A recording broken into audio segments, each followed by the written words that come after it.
So, in reading this novel, it is about a teenager, and I mentioned on the Suburbia slide how it's set in, well, Suburbia, which tends to be the location, the setting of coming of age types of stories where there's a bored teenager and they're trying to figure out who they are and make their mark on the world. So, I would definitely position The Buddha of Suburbia as a Bildungsroman.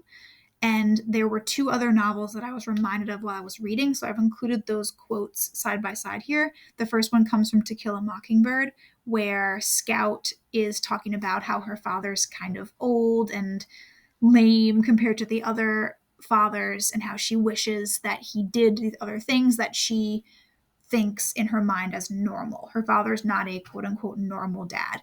And in the same way, if we shift to the right side, Karim thinks that about his own father, who he calls useless a lot of times throughout the text. He doesn't know how to cook for himself or clean for himself. He came from a very privileged elite family and he just never learned these life skills. So because of that, Karim really values his Uncle Ted, because Uncle Ted, even though he is a working man and even though he's a little bit lower on the ladder of classes, like socioeconomically, he's more valuable in Karim's mind because he's more quote unquote normalized. He knows all these things that Karim thinks dads or dad figures should know about. So because of that, in the same way that Scout sort of rejects her father for not embodying those qualities, Karim rejects his father in the same way. Both fathers are very much philosophers.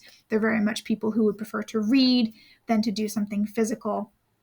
But with Atticus, Scout's father, we see later that he really has some other sides to him that make him a complex and a character who could be the normal dad, but who's rejected that paradigm.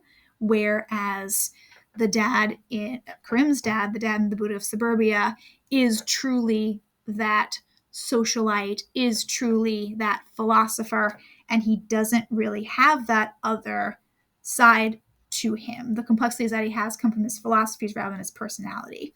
The second quote on here was from The Great Gatsby. I just was thinking of the opulence that these characters experience and the emotionality also that comes out of that opulence. So it's not just the fact that they have these shirts and these magazines and all these things that they can literally throw all over the place and litter the house with the beautiful objects that they're able to purchase, but it's also how the ability to do that is valuable to them, but the objects themselves are not. And the emotional stake that they place on these things and these experiences that they have seemed very similar between The Great Gatsby and The Buddha of Suburbia. And I'm really curious to find out if there are other novels that you would compare this with as well.